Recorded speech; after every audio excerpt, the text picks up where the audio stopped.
Well, hello, it's Corey Blake here for the Vulnerability Challenge. I honestly don't know what day it is, so I'm not going to say it in the video. Out here with my TEDx Salisbury mug, go Salisbury. And I'm out in the yard, early morning. It's actually Saturday today.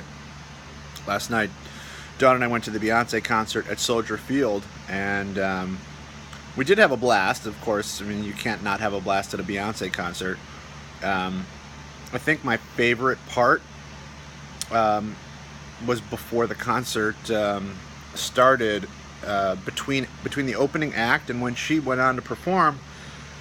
It started pouring down on Chicago, pouring rain down on us, and we had ponchos that Dawn had brought for us, and so we just ponchoed up and got rained on for a good half an hour probably. And then they had to spend a bunch of time squeegeeing the stage, so to speak, before the performance could start. And there was something to me that was just awesomely magical about that. And I loved that period of time. The concert was amazing.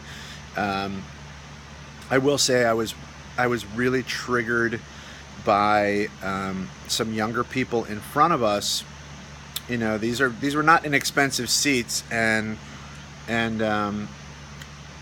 the row in front of us, some young people doubled up.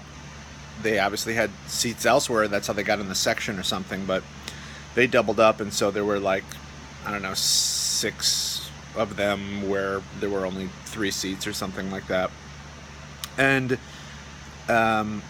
the the injustice of it just bothered me.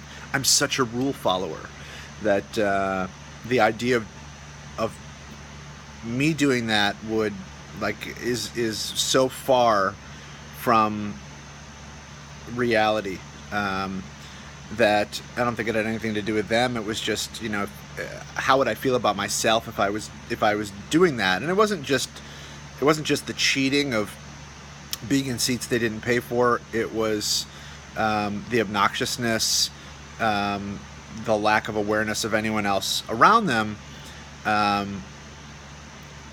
You know, they were constantly talking during the whole thing and yelling at each other because you can't hear shit at a concert. And it really drew the focus away at times from my enjoyment of the performance, because I was getting consumed by irritation. They pulled out cigarettes, they started smoking in front of us. I mean, all this, you know, that kind of stuff. And I wasn't able to slow myself down. I wasn't able to take control and breathe and say, I'm sure I was like that at some point in my life. There have been plenty of times where my laughter has bothered other people. I'm a loud laugher, and when it bugs other people, I'm sure it bugs the hell out of other people. And there are times where I'm sure I've been having a good time in public and not been aware of other people that I might really be irritating. So, and yet I couldn't let it go. And so I had a good time, but there was that aspect of myself that I couldn't get away from. Got home very late, slept very little. No matter what time I go to bed, I cannot sleep in for the life of me. So I don't even think it's 7 a.m. here, and I've already got my very healthy breakfast cereal and a good cup of coffee out here in the yard with the dogs. So that's my vulnerability challenge for today. Loved the rain.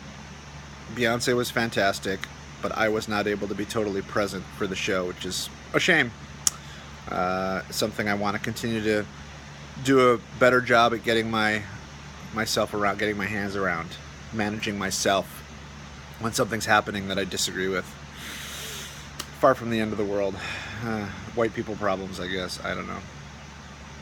That was the wrong thing to say. I meant to say first world problems, and I said white people problems. I don't know why I said that. That's interesting. So this is a long post, but there were a group of black young ladies that had actually been sitting in those seats before, and I think they were cheating too, which is why they had to leave. But they were awesome, and we loved them, and they were dancing, and they were kind, and they were courteous. And then it was more of the white kids that were in front of us that I found to be obnoxious, and I don't know how race plays into that. It was just an awareness that I had. Bonus vulnerability for the day. Awesome. Thanks for listening. If you enjoy my vulnerability posts, I hope you do something today that makes your voice shake. Say something real to somebody. Thanks so much for listening.